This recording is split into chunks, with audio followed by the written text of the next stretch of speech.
This is a historic occasion. We have waited for you to join our family for a long time. For many years, you have contributed to NATO operations. You have served side by side with NATO soldiers in Afghanistan. We have responded to natural disasters together, and we have worked together on reforms which have prepared you to become the 30th member of our alliance. Becoming the 30th member of NATO will help ensure long-term stability, sovereignty, and security. You will help shape NATO policy. You will make decisions together with us. At the same time, you will be able to press ahead with the measures necessary for membership in the European Union. We share the same values, the same commitment to freedom, democracy, and human rights. The journey is not over, but we won't walk the path alone anymore. We will have 29 friends and allies beside us. We will focus on what we committed to do in the plan on the continuation of reforms, both in terms of rule of law and the intelligence sector, as well as the defense reforms to make sure that our military is in line with the NATO doctrine and NATO standards. A country is as strong as its military. A country is as strong as the health of its democratic institutions, but also a country is as strong as the number of friends it has. And as of today, my nation is really strong.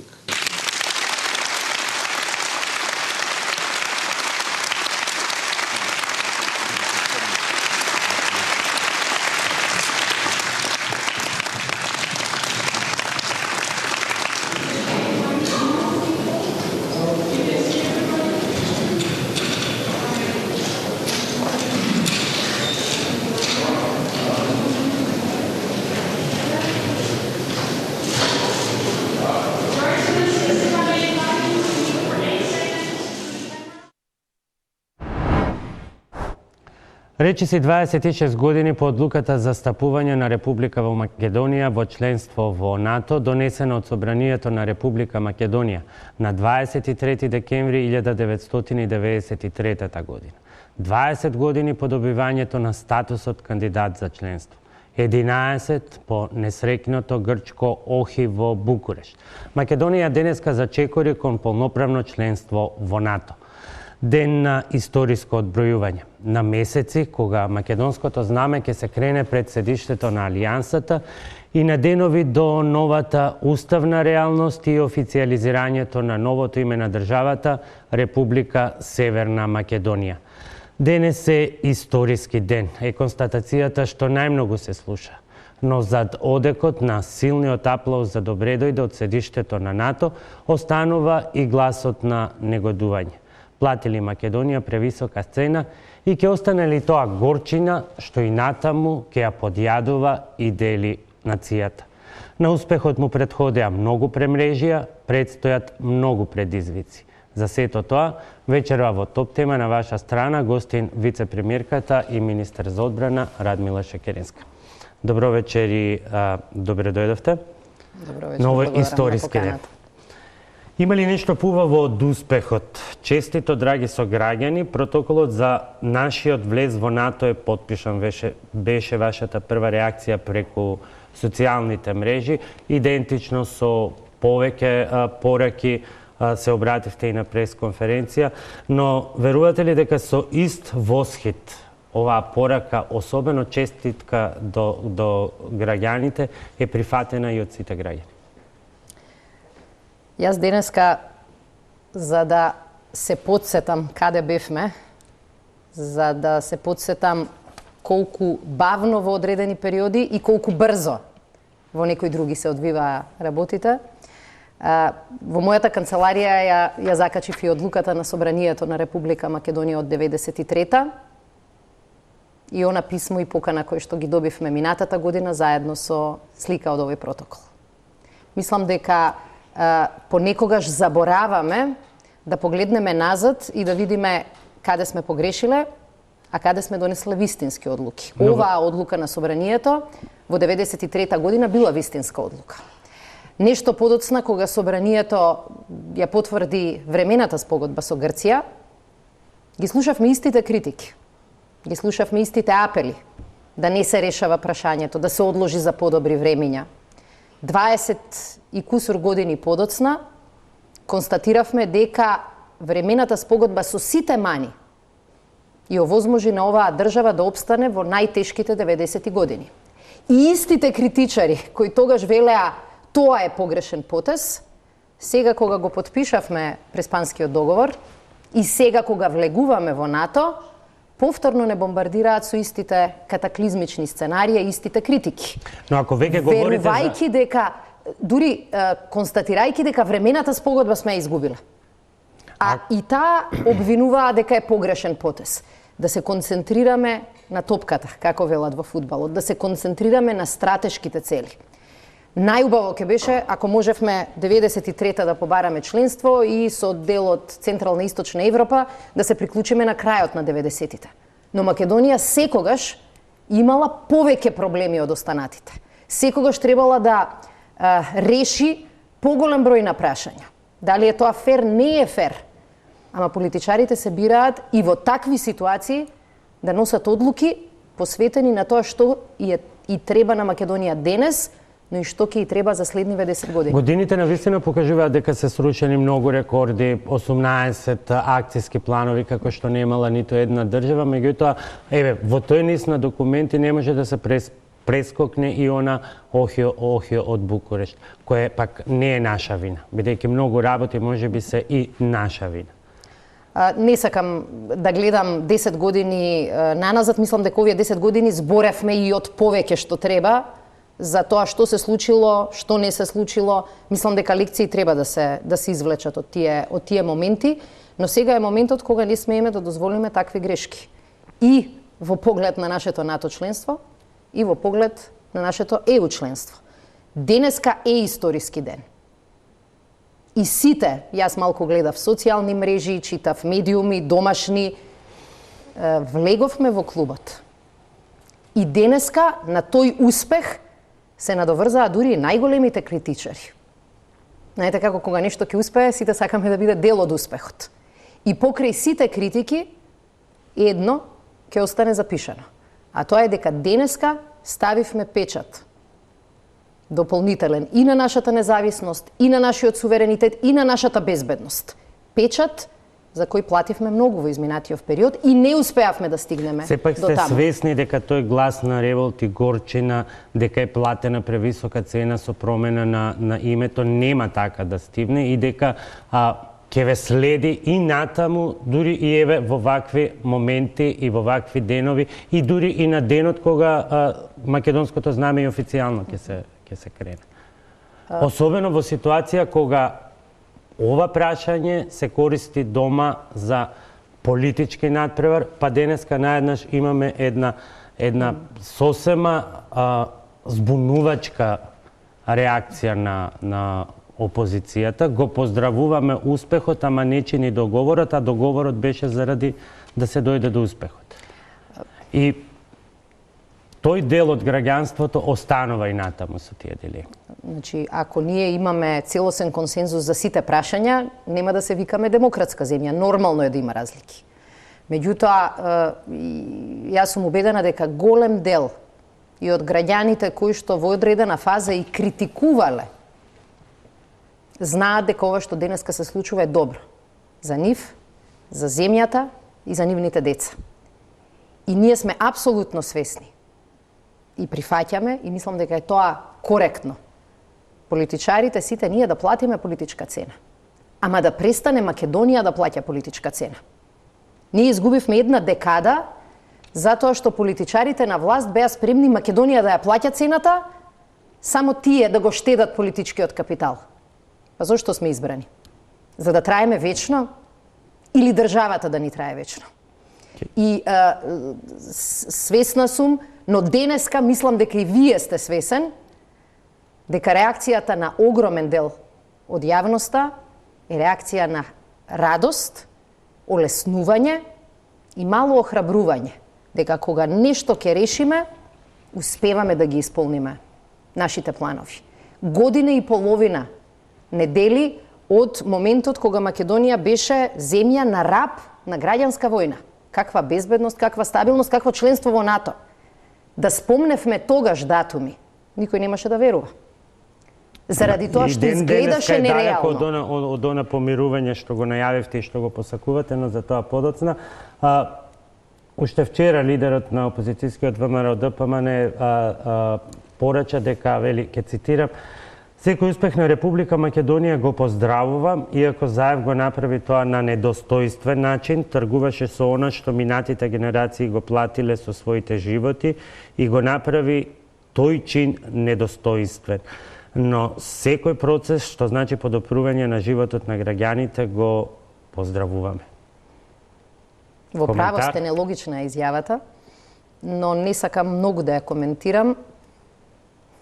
Еве ќе дадам две вака странични, мои два странични впечатока. Првиот е дека ова е изјава на председател на политичка партија, која што е примена во ИПП со својата кратенка ВМРО ДПМН и под име на држава стои ФИРОМ. Не стои бивша Југословенска република Македонија или формер Југослав. ФИРОМ. Меѓутоа тој не сакаше тој и неговите претходници политичката партија да ја плати цената на изолација, и за да тој биде со европските лидери на конзервативните партии во Брисел, тој прифатил таква опција. Како може тоа да биде достоинствено, а овдека, каде што Македонија станува членка на НАТО алијансата, 3 децении стратешка цел, тука да се бараат изговори за да не се признае успехот. Овој успех не е успех кој што има политичка значка. Ова е успех на оваа влада, но пред се ова е успех на оваа држава. И жалам што еве не смогнаа сили во еден здив да кажат драго ни е за нашата држава. И вториот коментар кој мора да го кажам, ако веќе ги ја спомнавте 2008, вие ќе се сетите дека во 2008 таа партија замина за Букурешт со прифатена промена на името. Меѓутоа се врати и без покана за НАТО. Затоа, наместо да тераме на овие теми партиска дебата, мислам дека клучната работа е да признаеме сите дека денешниот ден е успех за Македонија. И да ја дозволиме Македонија малку да здивне и да ужива во успехот. Не се случува секој ден. Кога ќе седнеме и ќе анализираме, можеби после 10-15 години во некоја пензионерска атмосфера, ќе кажеме тоа беше еден ден во кој сите бевме горди граѓани на оваа држава. Како што денеска ги спомнуваме моментите на наше признавање на Америка под уставно име, како што го споменуваме моментот на кандидатскиот статус, знаеме како се чувствувавме. Дека успехот може да дојде кога си спремен за него да работиш. Така и јас барем така се чувствувам денеска.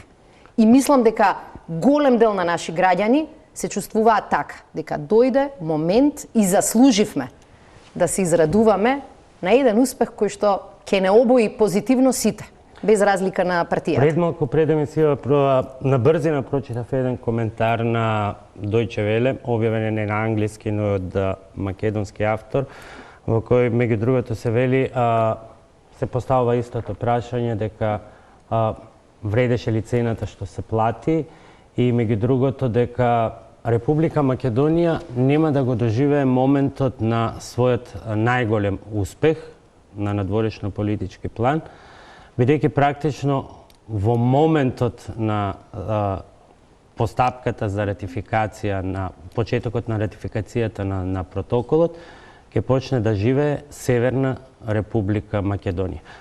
Вие во среда ќе бидете првиот министер кој што ќе представува де факто Македонија по тоа име, ако сите процедури се одвиваат така како што треба. Имате ли, барем за момент лично некогаш, задршка, прашање, само преиспитување, можеше ли поинаку, можеше ли подостоинствено, како што вели опозицијата, но и дел од јавноста кој што сепак не можеме да го занемарим.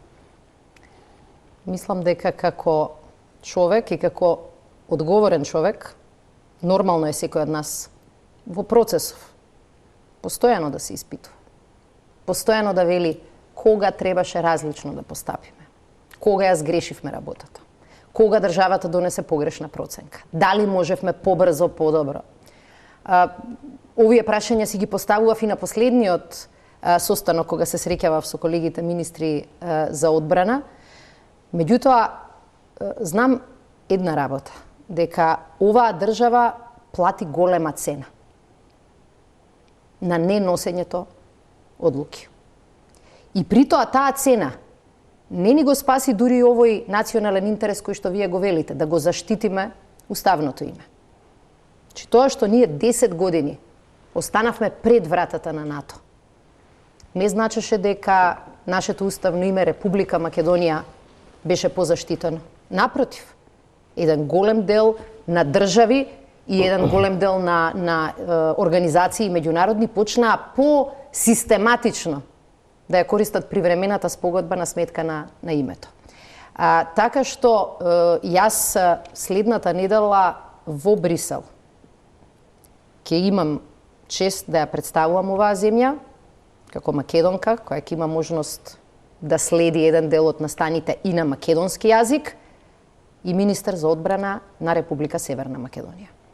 Би сакала некои овие прашања да ги решеше пред многу години, да ги решеше и на подобар можен начин за Македонија, меѓутоа видовме дека нерешавањето на проблемите ја носи државата во дупка. Не го решава проблемот, не ни го заштитува националниот интерес, не ни го зголемува достоинството. Јас кога ќе седнам на масата и кога ќе ги видам Албанија, Хрватска, Црна Гора, членки на НАТО, Хрватска членка на НАТО, членка на Европска Унија, да не зборувам за Бугарија и Романија, не се чувствувам многу гордо на тоа дека изгубивме толку време и на македонските млади денеска им ги нудиме истите дилеми кои ми ги понудиле мене пред 20 години. Не гледам дека е тоа причина да бидеме горди. Мислам дека тоа беше вистинската причина да се замислиме и да кажеме дајте луѓе од овој магичен круг мораме да излеземе за да бидеме посилни и за да бидеме подостоинствени. Што беше погорчливо да се проголта? Промената на името или патот по кој тоа се случи, а по тој пат пред се мислам на симнувањето, карикирам, на лисиците од раце, на оние кои што ги отворија портите на собранието за да се случи 27 април, но сега симнување на лисиците за да ги отворат портите на НАТО. Мислам дека и како парламентарно мнозинство, и како влада бевме многу искрени во желбата да и помогнеме на државата да го оствари овој стратешки приоритет, но и да излезе колку може побрзо од траумата на 27 април. На 27 април во собранието бевте вие, бев јас и никој од нас не излезе ист. Ако нешто си повторувам секој ден, е дека е моја, наша, па и ваша обврска. Да не дозволиме никогаш повеќе тоа да не се случи на оваа земја. И во име на таа обврска, дека работите треба да ги менуваме, рековме, дајте да не создаваме дополнителен раздор и да понудиме шанса за злосторството да одговараат оние кои го организираа, смислија и оние кои го изведоа насилството. Но невозможевте тоа да се случи, бидејќи вие чепнавте во тоа купче од обвинети и ги извадивте на слобода оние кои што ги отворија вратите. Да, без отварањето на вратите немаше да дојде ни до вашиот скршен череп, ни до моите трауми, снимајќи го и пренесувајќи го во живо тоа што се случуваше во собранието, немаше ништо од тоа да се случи. Тоа е сепак една интервенција во правдата за која што многумина велат која е разликата, дали е што сега законот го донесе собранието или ќе се најдеше некој суди од тефтерчето на Јанкуловска, па ќе му се свртеше телефон да се донесе некаква одлука. И па, токму овој закон попречување на правда е попречување на правда. Не е исто. Со овој закон покажавме дека не е исто. И покажавме дека не сме исти. Затоа што ако некој сакаше, како велите вие, да чува политички капитал, некој од нас, а да го троши капиталот на Македонија, ќе го направивме ова што и вам ви паѓа на ум, бидејќи се сеќаваме. Искуството ни е такво. Чуму да се топориш пред собранието, пред јавноста, да објаснуваш, телефонот црвен, специјален до некој судија и работата ќе се заврши. Ние избравме да не ја попречуваме правдата. Избравме да не ги ставаме судиите во скут. Избравме да не го трошиме капиталот, кој што и онака е мал и треба да го создаваме допрва на судството во Македонија. Рековме, има шанса да се помируваме полека, а при тоа да одговараат оние кои ја носеле најголемата тежина. Не е точно дека законот е донесен исклучиво за тие кои што, како велите, требале да гласаат за влезот во НАТО. Половината од оние кои што беа оптужени за учество на 27 април ја искористија шансата која што ја даде законот. Но ќе беше премногу очигледно и дрско да биде само за нив, бидејќи на 15 октомври 2018 година, на почетокот на првата седница за стартување на уставните измени, премиерот Заев повика на помирување. До 18 декември, кога беше изгласан законот за амнестија, низ ова студио помина најмалку тројца министри, меѓу кои вие, но како гости на други колеги. Помина едно, мислам, четворица ваши пратеници и сите не убедува што ќе значи тоа помирување, како ќе се изведе. Сите со едно единствено ветување. Амнестија никогаш. А таа се случи. Мислам дека помалку се мешаат работите.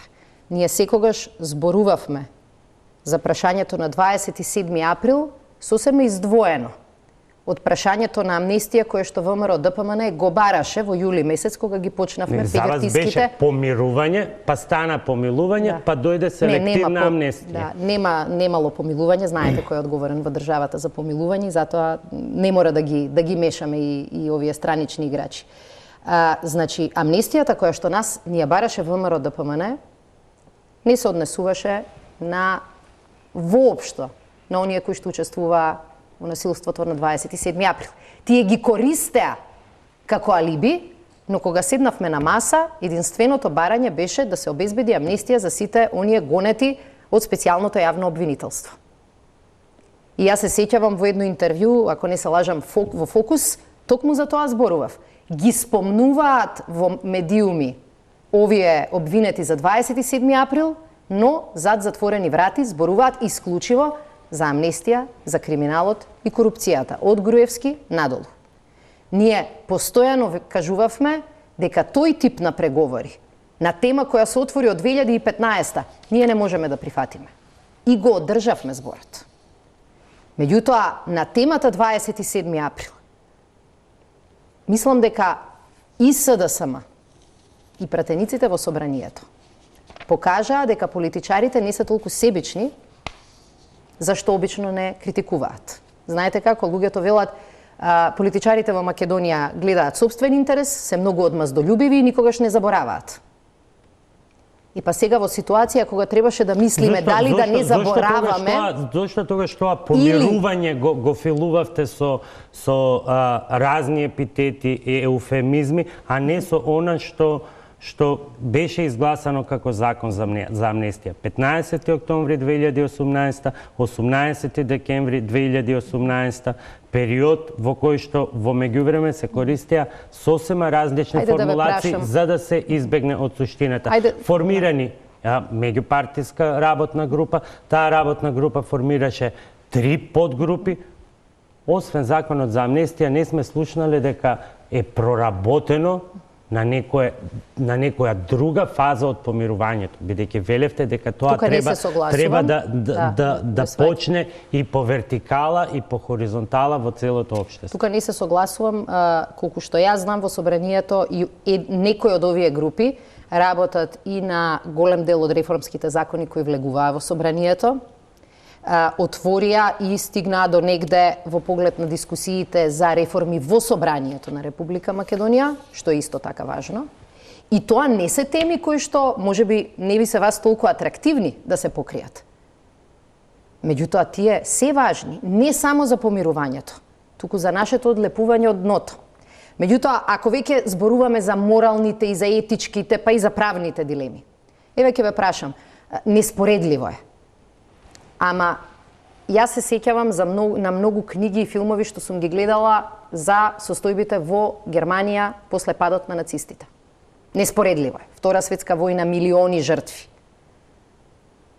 Одлуката тогашна не е на Германија, туку на сојузниците, непријателите на Германија во Втората светска војна, била дека не може Германија да почне и да тера судења на сите кои што учествувале во злосторството. Јас ве прашувам за искреност, која ја немаше. Бидејќи изјавата на премиерот беше ајде ние од десната рака да си подадеме рака, испраќам порака да си простиме со вас од левата страна. Не верувате дека е ова искрено кажано? И ние со месеци ве прашувавме што ќе биде тоа помирување, како тоа ќе изгледа. Па се наоѓаа различни формулации за да на крајот го видиме законот за амнестија, за да дочекаме дека дента некој ќе биде ослободен од домашен притвор за вечерта да гласа за уставните измени. Нешто што не се вклопува во концептот кој што се нарекуваше и во вашата суштинска порака, реформска, да не се повтори. Знаете како? Да не се повтори не значи дека за овие теми не смееме да дискутираме. Па злото фашистичко во Германија сите кажуваат да не се повтори и одлуката на тогашните мудри луѓе беше да се направи разлика помеѓу оние кои воделе, помеѓу оние кои создале клима, помеѓу оние кои го починиле насилството и оние кои што им се приклучиле. И сега вие сметате дека и Германија направила стратешка грешка? Дека сојузниците го прекршиле владењето на правото заради тоа? Вие во почетокот на вашите прашања ми рековте зошто не направивте црвен телефон до некој судија. Тоа ќе беше неискрено. Сега мене ќе ми дозволите. Која е разликата? Бидејќи на крајот се сведува на исто. Излеговме отворено и кажавме дека ќе има разлика. И дека разликата ќе биде одговорноста да ја понесат оние кои што тоа го организирале, оние кои што пратиле убици, оние кои што пратиле тепачи, оние кои што починија насилство. Ако после никој немаше да може ништо да направи ако не беа отворени вратите. Сакате да кажете дека тие што ги отворија вратите беа заведени? Не сакам. Тоа треба тие да кажат. И јас ниту можам да зборувам во нивно име, ниту можам да влезам во нивната глава. Ама, ако една Германија и ако една модерна пост Втора светска војна Европа можела да донесе не закон, туку и правна пракса во која што ставила одредена линија и при тоа била искрена и отворена, како што бевме искрени и отворени и ние. И тоа и вие самиот го признавате, иако обвинувате за неискреност. Да тумите од кога до кога ви требаше период да го дефинирате тоа помирување и од тука произлегува таа констатација дека во почетокот не бевте искрени. Не, јас не се согласувам. Ако сакавме да избереме пат во кој што се во ова ќе се скрие во бирократски, правнички лавиринти. Ако бевме таква власт каква што имавме до 2017, ќе можевме тоа да го направиме. И тогаш ќе беше неискрено, скриено, расипано, злоупотреба на правдата и кршење на правната држава. Ние сме избрани за да на оваа држава меѓу другото и ги лечиме и раните. Нашите рани, не знам кога ќе се залечат. Ама прво треба да ги лечиме на државата раните, а после треба да се секираме како јас сум се чувствувала, како се чувствувал некој од моите колеги, како се чувствувале нашите семејства. И сега мислам дека тоа беше момент кога ние први требаше да покажеме големина. И при тоа да не се криеме за други. Ако се криевме за други, сите овие атрибути кои што ги кажавте ќе беа исправни. Меѓутоа, ја превземавме одговорноста затоа што оваа држава долги години за ништо никој не ја превземаше одговорноста.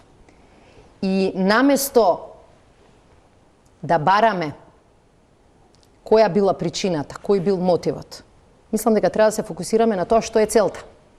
Целта ни е да не се повтори тоа. Целта ни е државата да не биде толку поделена колку што е. Дали ќе успееме? Не можеме сега да кажеме. Ама и тоа е некаква инвестиција. За да кругот на насилство и кругот на одмазди се затвара. Мислам дека после толку време, факт е, целата држава беше травматизирана. Ама ќе дозволите дека за овие теми ние бевме таргетот. За ова насилство ние бевме целта. Мислевме дека како жртви, како луѓе кои можеа да не се вратат дома живи таа вечер, имаме право да вложиме капитал за доброто на државата. Да сме го искористеле за себе, ќе ви ја разберев и критиката. Ама не сме го вложиле тоа за себе. Сме го вложиле за да државава мрдне еден чекор напред. Мислам дека е тоа благородна цел. Сето ова не може да се постигне без искрени преговори меѓу големите политички партии, но треба да ја имаат истата цел, а не тоа да стане реципрочна амнестија меѓу мафијаши, туку да биде задоволување на генералниот интерес. Ова е изјава на францускиот амбасадор Тимоние на 16 декември 2018 година, на само 2 дена пред носење на законот за амнестија, која се уште остро татни во ушите како порака од една од земјите која што е најголем скептик во однос на евроатлантските интеграции. Колку ова што се случи со и околу амнестијата ќе влезе во оваа констатација и ќе биде прифатена од страна на Франција како задоволување на генералниот интерес, а не рушење на правото или ова навистина силна метафоричка изјава реципрочна амнестија меѓу мафијаши. Мислам дека не треба јас да коментирам, доволно е да ги погледнете изјавите на официјален Париз во периодот од тој ден и таа изјава до денес. Официјален Париз, официјална Франција немала толку позитивни изјави за Македонија од многу одамна. Не се поздрави само чекорот на договор со Грција. Се поздравија и чекорите кои што доведоа до тоа денеска амбасадорката на Франција во Брисел да го потпише протоколот. Протоколот за пристапување кон НАТО не се потпишува за држава во која некој стравува од мафијашки договори. И мислам дека најдобар демант на секаков сомнеш беше фактот дека 29 земји, сите со високи демократски стандарди и очекувања, вклучително и некои кои што се генерално скептични, без ниту една дилема, без ниту една резерва, без ниту едно ама, седнаа и потпишаа протокол. И тоа мислам дека е вистинскиот одговор. Не како јас мислам, како вие мислите, официјална Франција кажа што мисли. И јас сум убедена дека официјална Франција ќе има сличен став и во јуни, кога ќе ни треба нивната поддршка и за почнување на преговорите со Европската Сосема унија. кратко да го заокружиме овој дел околу минатото, па да продолжиме со предизвиците од иднината. До каде сме со помирувањето, бидејќи очекувањата беа дека тоа ќе почне од политичките елити. Ако ги читаме соопштенијата кои што секојдневно доаѓаат од вашата партија или од вашиот портпарол, зборовите внатре, квалификациите, се полни со негација кон другиот и обратно, соопштенијата од опозицијската партија се полни кон негации кон вас. Јас не мислам дека помирување во демократско општество треба да значи ниту едногласие, ниту преголема милост меѓу партиите. Едно повисоко ниво на политичка култура во Се секој согласувам, случај, која што да. нема да ги подгрева страстите, ако секојдневно вие еден со друг си се стрелате со антиевропеецот, а ви враќаат со предавници. Тогаш не можете да очекувате, или е тешко да се очекува, дека тоа ниво ќе се симне меѓу граѓаните. Ние во голем временски период, цела мината година, навистина инвестиравме во тоа полека да рехабилитираме некоја политичка култура која никогаш не била сјајна, ама била навистина поприфатлива, со помалку емоции, со помалку негативни страсти, со помалку обвинувања од типот живот или смрт. Двоосмерна е улицата. Можеш да инвестираш, ама мора тоа и да ти се врати. Јас се сеќавам дека премиерот Заев, кој во принцип и најхрабро одеше на тој пат, често пати беше критикуван од дел од јавноста, дека користи зборови полни со добрина, оптимизам и кон противниците и дека тоа ВМРО ДПМН го злоупотребува. Јас тоа го сметам за чин позитивен, особено кога доаѓа од политичари.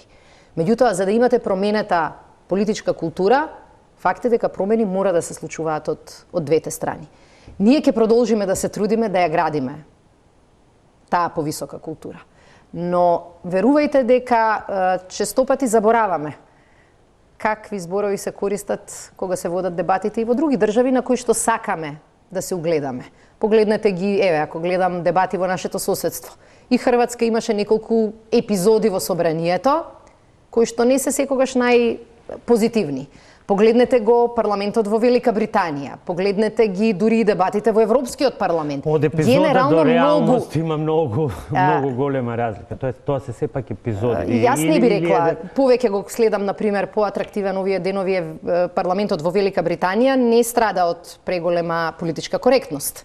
Напротив, меѓутоа, за да стигнеме во ситуација во која политичките лидери ќе сватат дека луѓето очекуваат нешто повеќе, моравме да ги поминеме овие премрежја. Членството во НАТО јас не го гледам како решение за сите проблеми, ама реално ќе ја стабилизира политичката клима. Реално ќе рече во ред, барем нема да дискутираме веќе на прашања дали ќе преживее државата или не. Затоа што сите наши негативни дебати во минатото, знаете на што се должеле? Ќе излезе некој ќе ве обвини, државата ќе престане да постои, државата ќе се подели. Членството во НАТО ги демантира тие најцрни скептици, тие најцрни критичари кои што денеска се неми. Меѓутоа, ќе ни треба работа, можеби не само ние политичарите, можеби ќе треба да помогнете и вие во медиумите. Јас се сеќавам на многуте години во Македонското собрание и ќе ви кажам мој впечаток. Дека секој пат, кога пратеник има културна, издржана и аргументирана дебата, тоа не е многу атрактивно.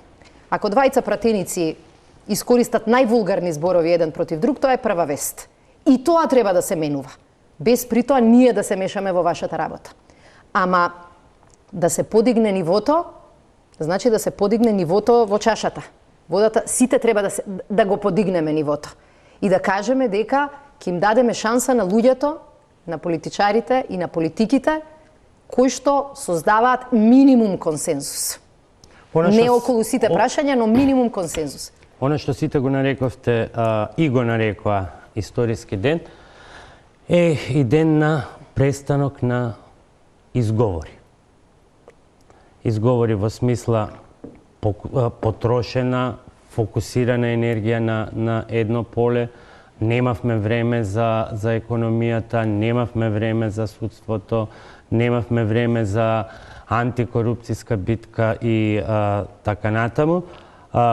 Но пред да ги разглобиме тие прашања, јас би сакал малку конкретно да се посветиме со неколку блиц прашања околу тоа што се оние главни предизвици од среда натаму после вашето присуство на состанокот на министрите за одбрана, почнувајќи од најосновното. Колку луѓе ќе ве пречекаат во амбасада, во мисијата, се извинувам на НАТО, и уште колку треба да однесете? Нашата мисија во НАТО има одбранбен и воен. дипломатски, одбранбен, воен, дипломатски дел, значи представници од Министерството за одбрана и МНР.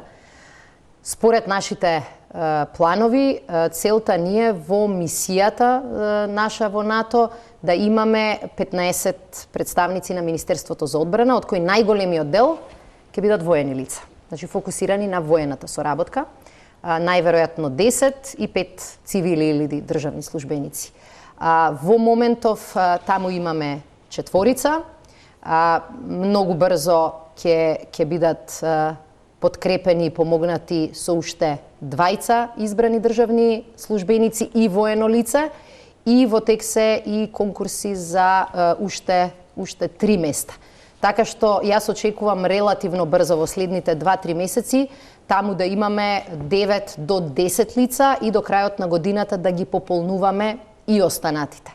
Факт е дека следниот месец прв пат ќе испратиме наш представник после долго време и во командата во МОНС, за да ги подобриме малку и воените врски, бидејќи голем дел од соработката со НАТО ќе биде со многу изразена воена димензија. И навистина беше штета што еве неколку години поред немавме свој човек во МОНС.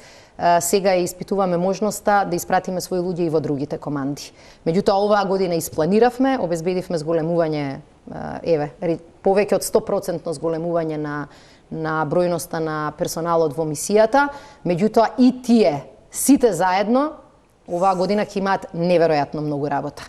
Едноставно, како велеат црногорците, никој нема да ве подготви за шокот од таа прва година, затоа што нагло се забрзува со светлосна брзина.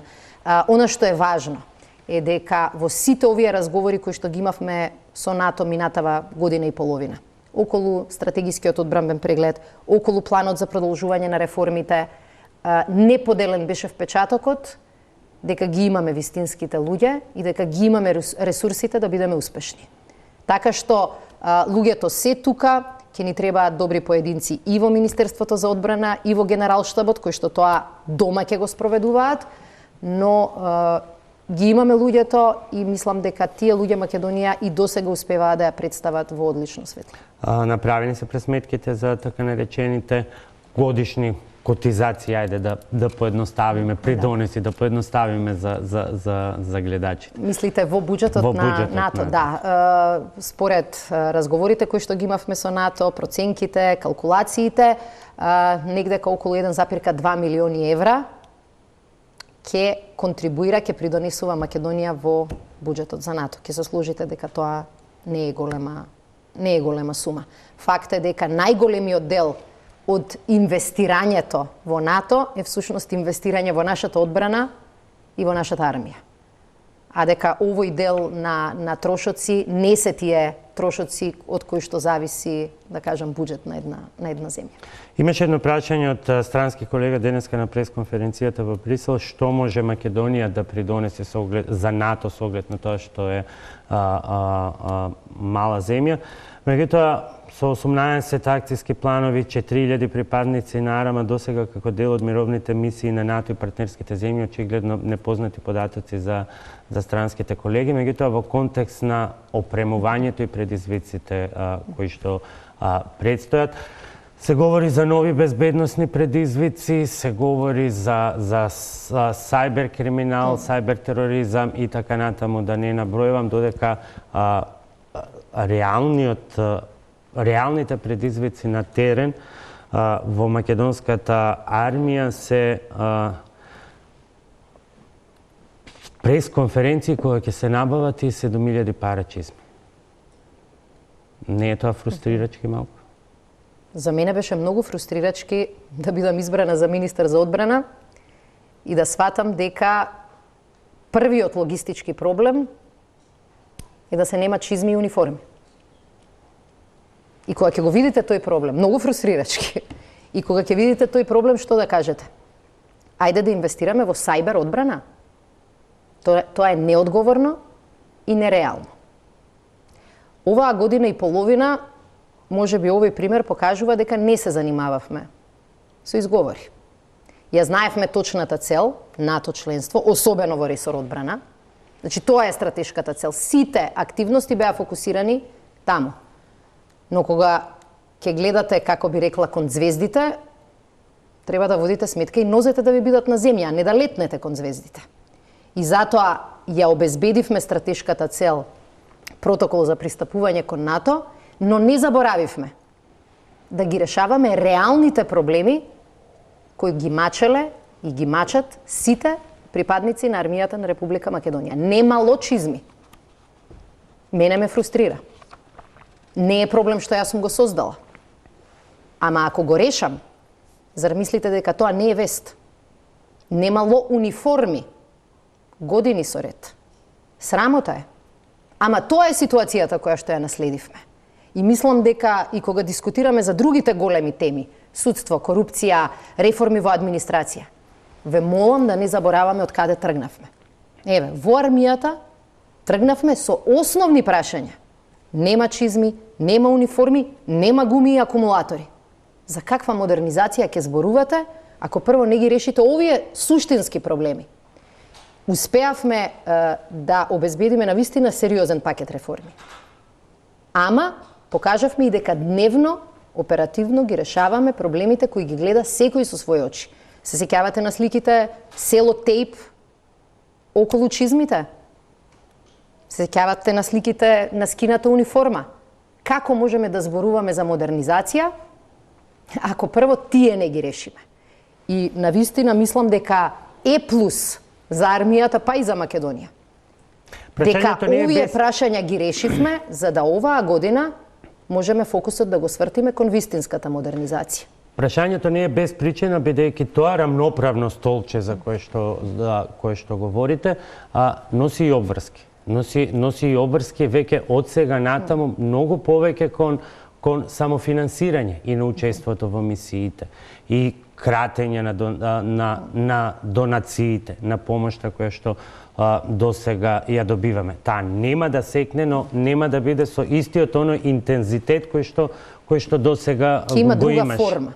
Ќе има форма на тоа дека не сме партнер на кој што треба се да му донесеш и да му го ставиш на маса, туку ќе бидеме сојузник со кој што може да се спроведуваат заеднички проекти, кој може да придонесува во набавките.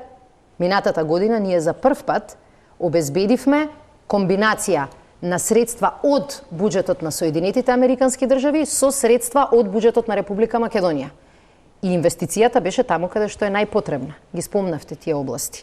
Компјутерска безбедност, информатичка опрема, прашања околу кои Македонија не смее да си дозволи грешка.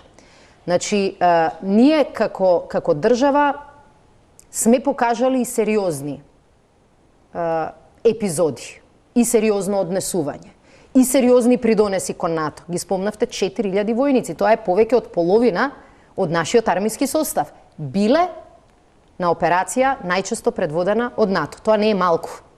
За една мала држава тоа воопшто не е малку. Меѓутоа, придонесот мора да биде и во поглед на модернизацијата, и во поглед на капацитетот на армијата да се справува со домашните проблеми. И мислам дека реформите во одбраната затоа беа поздравени од НАТО, затоа што никого не лажевме. Кажавме реално каква е ситуацијата и им дадовме реалистичен план тие проблеми да се решат. Оваа година веќе стартуваме 3 други проекти кои што значат реална модернизација и опремување на војниците со воена опрема. Затоа и јас мислам дека е плюс кога малку на шега ќе кажете правите конференција за чизми и за униформи. Правиме пресконференција дека 2 големи проблеми на припадниците на армијата сме ги решиле. И со таа сила и со тој успех влегуваме во решавање и на другите. Не верувам во успех преку ноќ. И не верувам дека некој ќе дојде со новогодишно пакетче и ќе рече еве ги решенијата. Решенијата се тешки, бараат време, ама бараат и докази дали сме на добар пат. Во одбраната, во овој дел од обврските, ние докажавме дека сме на добар пат. Уште едно крупно прашање кое што веројатно ќе предстои, иако не од утре, од следниот месец. Стратегискиот одбранбен преглед предвидува намалување од сегашните преку 1000 на 650 до 700 административни и воени лица во Министерството за одбрана, минусирање на армискиот вкупниот персонал во армијата од 8167 на 6800 или намалување за 1827 лица. Како ова ќе се спроведува и колку ова ќе придонесе за отпуштање или низ кои се модели е можно да се реши ова прашање кое што се наметнува како дел од исполнувањето на тие стандарди. Впрочем, СОПОТ е правен со странска подршка, со НАТО, со САД, така натаму. Ќе почнам прво со бројките во армијата. Точно е дека на хартија армијата на Република Македонија до известно време имаше структура која што предвидуваше околу 8200 припадници персонал. Меѓутоа, точно е дека тој персонал никогаш не беше пополнет. Ама тука пишува ќе ја намалиме моменталната бројка. Таа е бројката која што е ставена во сите документи. Во документите за структурата на силите фигурира и денеска, се додека не го направивме новиот СОП и сега се додека не се потпише новата структура, 8100 нешто. Меѓутоа, во моментот армијата не брои повеќе од 6800 припадници. Ние рековме, зборувам само за воени лица во служба во армијата, ние рековме дека Македонија веќе ќе престане да покажува две различни бројки. Една бројка на хартија и една бројка во реалност. Сакаме тоа што стои на хартија, тоа да одговара на реалноста. И нашата нова структура на сили во армијата ја направивме врз основа на бројка од 6800. Тоа значи, наместо да имаме, како што стоеше на хартија до сега, две бригади, кои беа пополнети помалку од 60%, ќе имаме една, ама таа ќе биде целосно пополнета. Ова се објаснувам за да резимирам дека во армијата реално ние немаме зголемен број на воени лица. Што е со одбраната? Во делот на Министерството ситуацијата е многу полоша и потешка. Имено последниот стратегиски одбранбен преглед кој што е правен 2004 завршил со проценка дека бројката по систематизација треба да биде околу 500 вработени. Од таа бројка 500 за нешто повеќе од 10 години систематизацијата во Министерството пораснала на 1500 места, од кои 1000 отприлике се пополнети. Не е голем рокот стратегија 2028 за ослободување од тој вишок. Јас не мислам дека вината за оваа стратегиска грешка, дупло да ги зголемите вработените без никаква потреба, без никаков резон, е на луѓето кои што работат во Министерството. Туку е грешка на претходната влада. И не треба нивната грешка да ја плаќаат оние кои не помогнале. Нашата цел е следна. Од оваа бројка на 1000 во периодот следни 3 години, тоа е предвидено во стратегискиот одбранбен преглед, бројката да ја ограничиме на некои 650 до 700. И тоа ќе ја правиме преку 3 инструменти. Првиот инструмент е дека Министерството за одбрана нема во иднина да се занимава со давање основни услуги како што е, например, исхрана. Па Министерството, како беше, сме распишале тендер за набавка на торти. Да, заради тоа што тоа е задача на Министерството за да обезбеди исхрана, за да обезбеди објекти. Тие, околу 150-на, ќе излезат од Министерството и ќе биде направено, слично како примерот на Хрватска, посебно јавно предпријатие, на кое Министерството за одбрана ќе му плаќа за храната, за услугата, но нема тие да бидат вработени во Министерството. Тоа е едниот елемент. Добро, има, например, и намалување на подрачните единици, намалување на бројот на државни службеници. Не е ли тој принцип ослободување на обврската од министерката Шекеринска и од буџетот на министерката Шекеринска, а префрлање на проблемот кај вице-премиерката Шекеринска, односно кај владата, бидејќи тие луѓе повторно ќе бидат дел од и онака преку бројната јавна администрација. И тука доаѓаме можеби и до уште едно прашање, имање или немање храброст еднаш да се пресече дали реформата на администрацијата ќе оди со отпуштања, резови или ќе се сведува само на прелевање од шупливо во празно? Значи, мислам дека не треба Македонија во оваа важна област да измисли топла вода.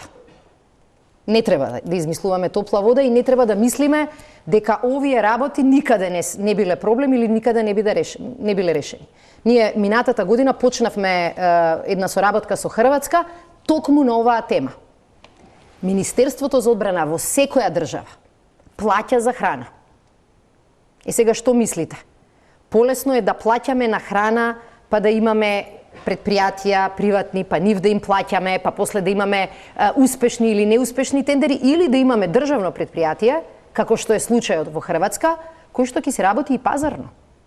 Тие ќе знаат колку пари добиваат од Министерството за одбрана, како што плаќа секое Министерство за одбрана, во речиси сите земји членки на НАТО, и во зависност од нивната успешност можат и да растат, можат и да имаат проблеми. Значи резови ќе има без отпуштања, да заокружиме овој дел. Министерството ќе има, ќе прави рез. Меѓутоа тие луѓе нема да изгубат работа заради тоа што некој таа работа треба да ја врши. Еве ќе ви кажам еден пример за политичка волја на владата. Вие ги спомнавте регионалните канцеларии. Факт е дека таму се најголемите вишоци. Во една регионална канцеларија работат 58 луѓе, од кои 18 на мобилизација, а при тоа успеале да создадат кандидати за доброволно служење на војска тројца во годината. Нема резон. Меѓутоа, што ни беше нашиот принцип? Еден дел од вработените се веќе повозрасни. И затоа со новите закони ќе предвидиме пакети за предвремено заминување во пензија, доколку се сложат.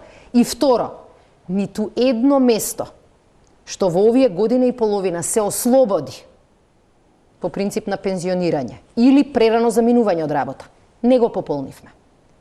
Значи, покажавме, најлесно ќе беше, ти се ослободило место, имаш пари, распиши го конкурсот. Ниту едно од местата кои што се однесуваат на овие регионални полни канцеларии или оделенија, кои што немаат доволно работа, ниту едно не го пополнивме.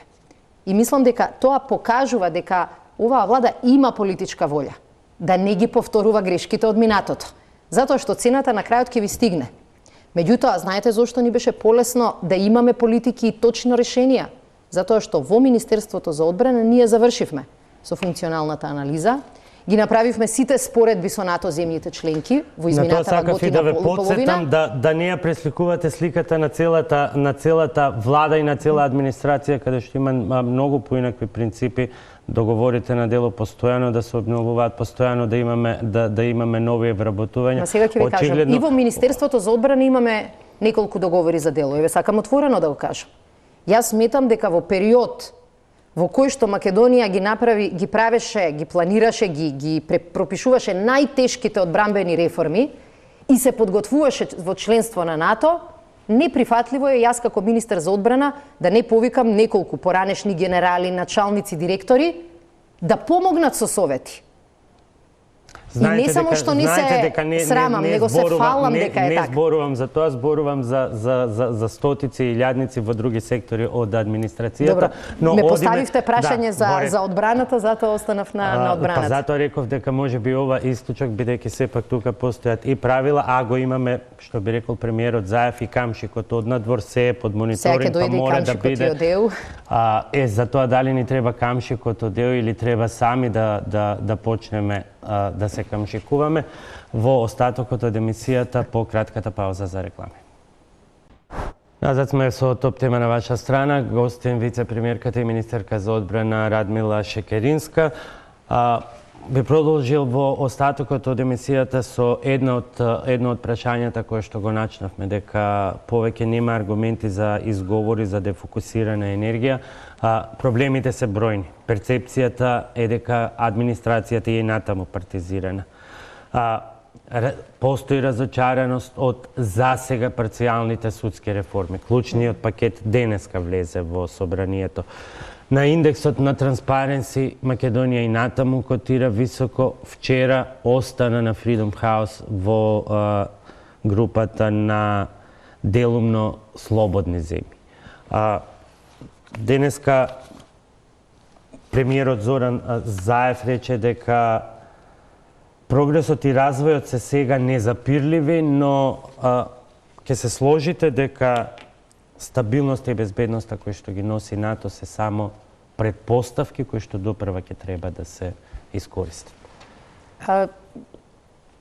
Факт е дека голем дел од енергијата ни беше фокусирана на прашањето на членство во НАТО, решавање на отворените прашања со соседите и она ниво на реформи кое беше неопходно за да дојдеме до покана на НАТО и за да дојдеме до Ма тука пак имам едно подпрашање, се извинувам.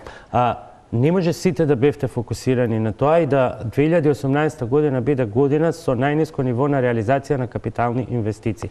Не знам кој беше фокусот на Сугаревски, на Бектеши, на министерот за локална самоуправа. Не, јас поставам прашање. Ама еве, како би можеле капиталните инвестиции да бидат поголеми во ситуација кога еден од големите проекти е заглавен, како што е заглавен, патот Кичево-Охрид, и не можете тој да го расчистите, а при тоа правно да бидете Ама не е само тој сега, да не го користиме како клучен изговор за милиони. Јас само сакам да ви кажам дека во секоја работа, во вашата работа, во мали бизниси, во големи фирми, зар не сме свесни дека ако си многу вокал, не можеш со волшебно стапче да излезеш од калта, да бидеш чист и да светиш.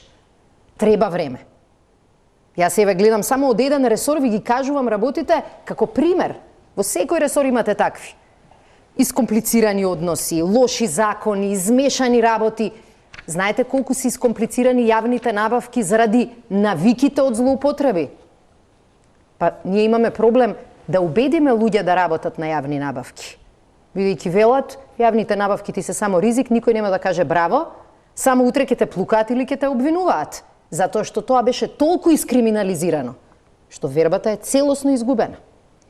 И цела емисија можеме да посветиме на таа тема, бидејќи и сега можеме да го следиме патот како одредени компании си се селат од министерство во министерство, така како што одредени министри си ги менуваат ресорите. Само едно знам, дека како некој ќе не критикува дека исти фирми работеле, а некој друг дрве и камења ќе фрли по нас, бидејќи некои нови фирми се појавиле. Сакам да кажам дека процесот, особено на постапки во делот на јавни набавки, е сега целосно под лупа на јавноста. Значи, не можеме да зборуваме воопштено. Секоја одлука, секоја набавка, секој извештај на комисија, се е на веб страна на секое министерство. И тоа е еден од елементите на наша борба против корупција. Доволен ли е? Не е. Ама е многу важен елемент. Ако предходно се во ова беа интерни документи, скриени документи, документи до кои вие и по пристап до информации не можевте да дојдете, сега тоа е променето. И тоа не се мали промени. Не сте функционер од кабинет, паралелно сте и присутни на теренот и веројатно допира до вас чувството на разочараност. Дали е тоа заради преголемите ветувања, а премала испорака е прашање кое што вие треба да го одговорите. Меѓутоа, веројатно, чувството на разочараност, на неиспорачани ветувања го чувствувате. Мојот впечаток врз база на, велите, терен, разговори со луѓе, отвореност, бидејќи никој веќе не се плаши, ниту да критикува, ниту да изрази разочараност, е дека 10 години создадоа очекувања денес, утре, да биде сменета ситуацијата. И на некои теми бевме поуспешни, на некои теми не бевме доволно успешни. И тогаш и по тие прашања јавноста е сосема во право. Меѓутоа, далеко од тоа дека ние можеме копчето да го притиснеме и се да се смени. Затоа што не се само министрите тие или пратениците што одлучуваат, вие за економската ситуација во државата ви одлучуваат многу фирми. Калкулираат еден дел. Велат, ајде, чекај да видиме дали ова ќе се реши, чекај да видиме дали ќе одиме на избори. Членството во НАТО ни е битно и за да голем дел од луѓето полесно носат одлуки, бидејќи нема да се секираат за суштинските екзистенцијални прашања. Но одговорност на владата е менување на менталитетот и перцепцијата, а тоа ние го видовме, например, со најавите. ги имаше два пати, дека министрите што не си ја завршиле работата, особено во поглед на капиталните инвестиции, ќе бидат реконструирани. Реконструкција не видовме покрај двете најави. И имавме повторно луксузирање или рационална набавка на удобни кожени фотели од телешка кожа за 200.000 евра од страна на МЕПСО и не видовме санкции кон таквите потези.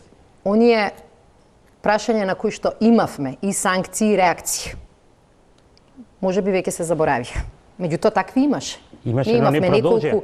Неколку ситуации каде што владата покажа дека не бара само почитување на закон, туку и почитување на некој морален етички кодекс. И јас ве уверувам дека тоа ќе продолжиме да го правиме. Факт е дека моравме да се фокусираме и на големите и многу тешки прашања. И тие го трошеа не времето на сите министри и сите директори, меѓутоа за некои прашања треба да одлучува премиерот. А за тие прашања, за тоа време и за тие теми, тој мораше предимство да даде сепак нови стратешки цели. Јас сакам само едно нешто. Успехот кој што го постигнавме во делот на нашето НАТО членство покажува дека кога има цел и таа цел нема дилеми, нема двојство, нема никакви резерви, го испорачуваме и тоа го испорачуваме брзо. Со таа енергија и со тој успех сега владата влегува во многу уште потешки и поамбициозни задачи. И знаеме дека нема да има неоправдувања, ни до сега немаше оправдувања. Зошто тогаш толку колебања околу одлуката ќе има или ќе нема парламентарни избори, ако прво велите дека продолжуваме понатаму, а тоа понатаму е најголемиот следен предизвик ЕУ, кој што подразбира крупни суштински реформи, и ја имате јасната порака од Брисел дека предвремените парламентарни избори ќе го загрозат тој процес и ќе ја загрозат шансата за почеток на преговори. Вие уште се колебате да дадете јасен одговор ќе има или не предвремени избори? Она што го кажавме и минатата година и оваа година ќе биде точно. А тоа е дека кога имаме партиски и државни аргументи на двете страни од тасот, секогаш предноста ја даваме на аргументот ова е добро за државата. Ако заклучам дека нема да има избори, точен е заклучок? Не, јас сакам само нешто да кажам, дека ова е една, како да кажам, идеална ситуација во која нема и други аргументи кои мораме, како одговорна власт, да ги земеме предвид. Ние не смееме да занемариме дека опозицијата ќе се труди, според сите изјави, да бега од реално председателско соочување. И дека сите овие прво јавни, па демантирани, па сега срамежливи изјави покажуваат дека ВМРО-ДПМНЕ се подготвува за бојкот во вториот круг. Како одговорна власт, мора и тоа да го ставиме во калкулациите. Затоа што сега пораката од ЕУ ни е јасна. И ние се согласуваме дека Македонија нема време за губење. Ама, мора да ја превземеме обврската да размислуваме и на тоа дека Македонија уште повеќе време ќе изгуби, ако опозицијата повторно ја бутне Македонија во една неизвестност наречена неуспешни председателски избори. Опозицијата најави дека желба е да оди на избори и да ве порази на тие избори. Ама барањето го дава за да има алиби за бојкот на председателските избори. Тоа во изјавите на Мицковски од последниве денови многу јасно се чита. Или ова е алиби кај вас за да се распишат и предвремени парламентари. Денеска 2-3 месеци колку пред изборите, тие веќе зборуваат за фалсификат на изборите. Еве кога веќе зборуваме за тоа, се трудев да ја најдам табелата на Freedom House, бидејќи спомнавте дека се уште не сме успеале да ја подобриме уште една категорија оценката за Македонија. Точно е дека оваа година по две прашања Македонија бележи напредок. Едното прашање е владење од страна на државните органи, од страна на владата, и второто независни медиуми. И во едното, и во другото ние забележуваме качување една степеница погоре. Меѓутоа, во ниту едно од овие скалила нема да видите скок од 4 места. Затоа што таквите промени бараат време. Ние во делот на избори успеавме да покажеме со локалните избори дека Македонија може да има слободни избори. Кога може да дека се може да очекува? има фер избори, но тоа не ја спречува ВМРО ДПМН да игра на картата на сеење лаги и однапред создавање алиби за бегство од вториот круг на избори. Заради тоа и ние мораме да водиме сметка при носењето на одлуки. Кога ќе Но ја немајте дилеми дека таа одлука нема да биде базирана на нашата партиска желба. Факт е, ако ги прашаме двете партии... Немаме многу време, прашувам кога ќе ја донесете, бидејќи ќе се отвори нов простор за кавга со ВМРО ДПМН, бидејќи роковите се кратки. Вие калкулирате со некаков термин за скратена пржинска, тие инсистираат на 100 дена пржинска. Време за уште многу калкулации нема. Во текот на овој месец ние мора да ја донесеме таа одлука. Меѓутоа, тоа не е малку време. И факт е дека роковите за пржинската влада се многу јасни. Секој пат кога се редовни избори, пржинската влада трае 100 дена, секој пат кога изборите се предвремени, таа трае согласно уставот и роковите во изборниот закон 55 до 60 дена. Но се враќам назад. Ако сакавме да тераме партиска политика, досега веќе ќе имавме одлука за предвремени парламентарни избори. Знаеме дека очекувањата од нас се да не бидеме исти како претходните. И на оваа тема, ни кај референдумот, ни сега нема да донесеме одлука која ќе ја загрози Македонија и нејзината европска амбиција. Терминот не истече, но мораме уште неколку прашања. Имате проблем со изборот на председателски кандидат? Не. Зошто?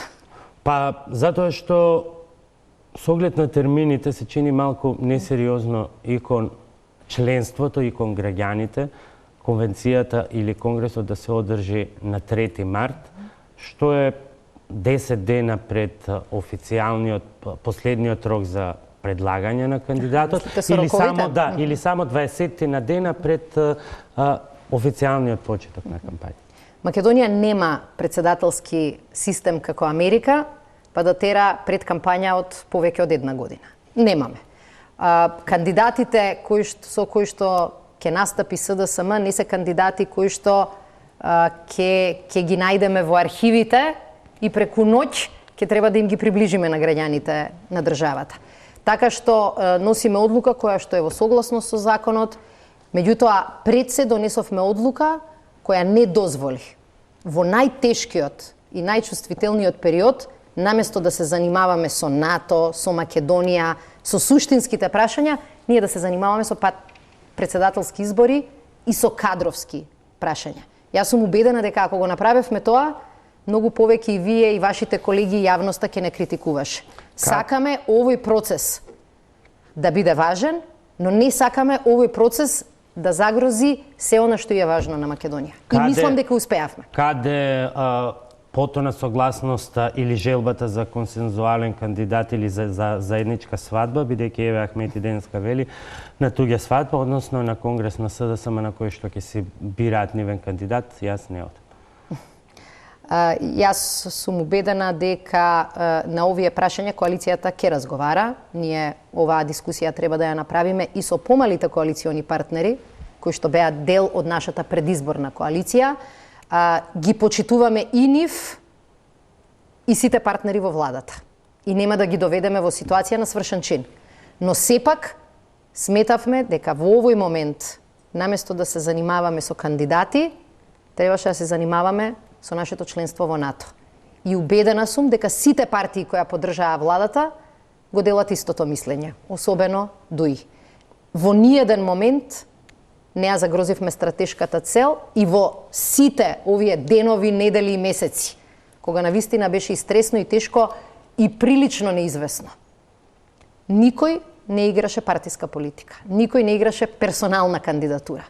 Работевме заедно и само заради тоа Македонија денеска го потпиша протоколот. Само заради тоа влегуваме во НАТО. Денеска заврши, веќе не и тоа и нема простор за изговор, поттука и прашањето до вас. Огласот е отворен, ќе конкурирате? Не. Сигурно? Во нашата партиска статутарна постапка постои можност и за само кандидирање за сите функции и таа опција е отворена.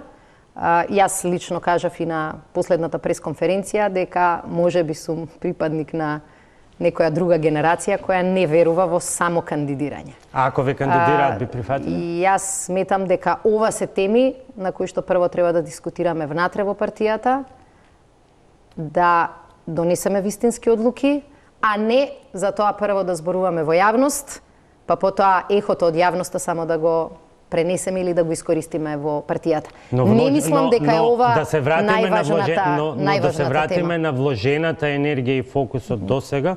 А ако сте вложиле толку фокус и енергија во еден процес и во среда го почнете тој процес, тогаш би било несериозно да немате одлука, и тоа е аргумент, несериозно да немате веќе одлука дали ќе го напуштите тој процес и ќе се впуштите во друг или не? Се согласувам со вас. И тоа ќе биде едно од аргументите кои што ќе ги ставиме на маса.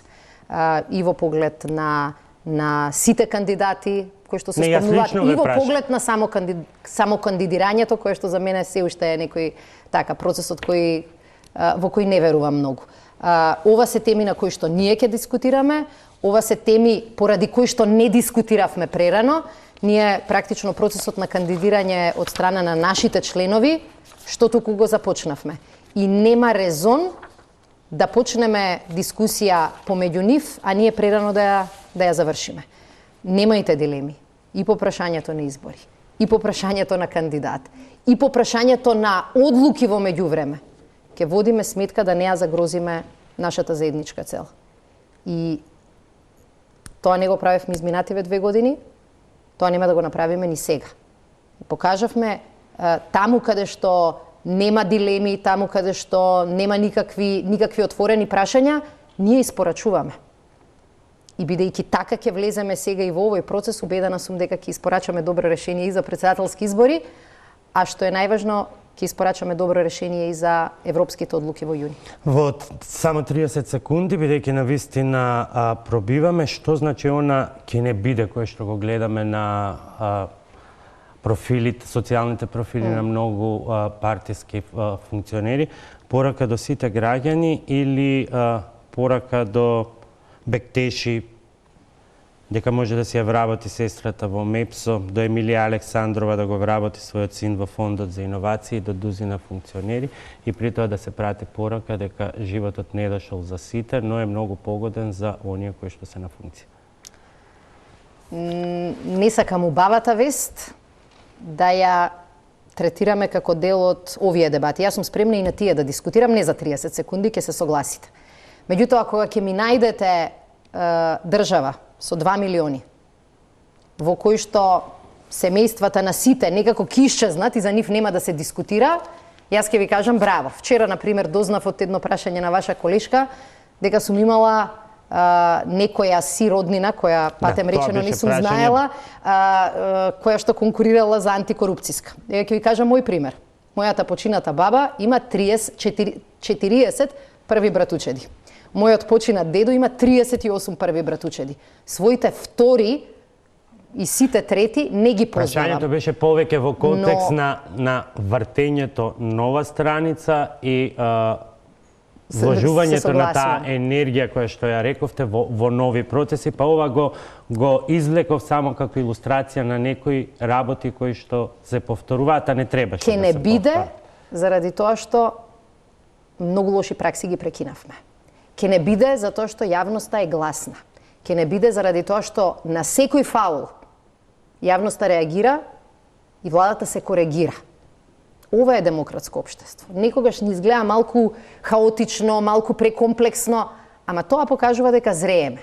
И затоа и како членка на НАТО и како земја која ќе преговара со Европската Унија, ќе можеме да испорачаме живот кој на сите граѓани ќе им ја подобри ситуацијата. И тоа е обврска која превземавме и нема алиби и немало алиби.